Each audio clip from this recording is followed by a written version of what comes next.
Alright, tonight I am going to do a full video which is filmed by Ashton Follow. Bam.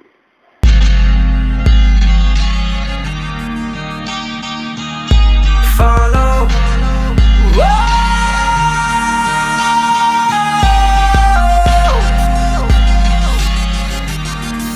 Yo. Blah blah. Follow. It's evil instincts. E de aur tăcerea, de-aia tac mulți. Mie nu-mi place aurul, de-aia nu mă plac mulți. Sunt un om simplu, o zic pe un ton simplu. Ziua școală, seara singur, mă mor timpul. Am umor triplu, râd, nu mă vait încă. La TV nu-mi dau clipul, pun pe site încă. Orice lucru e cuplat, orice cuplu are rată. Și toți căutăm ce nu găsim niciodată. Bogații vor mai mulți bani să aibă puterea. Săracii vor să fie bogați, se naște durerea. Unii nou să fie, nou să ajungă, nou să devină. Poate soarta e de vină sau forța divină. E o luptă continuă între bine și bine, între rău și rău, minoritate și mulțime. Depinde de tine, dar cât o să mai depindă. Tu cauți un vinovat, doar uită-te în oglindă. So it's up to you to make a change. Thinking I'ma go insane. Fever runs things. In the end, yeah, we will have revenge, yeah, till we get the end.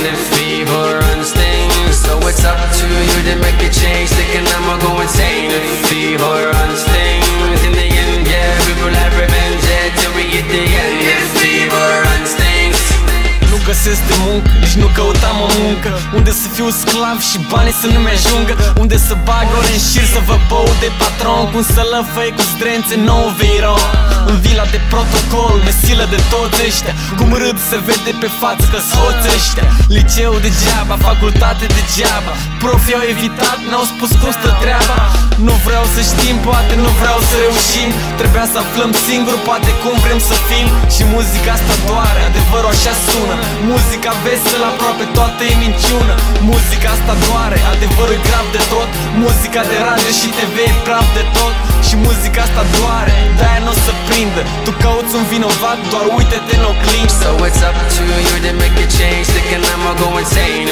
Fever runs things. In the end, yeah, we will have revenge, yeah, till we get the end. Fever runs things. So it's up to you to make a change. Thinking I'ma go insane.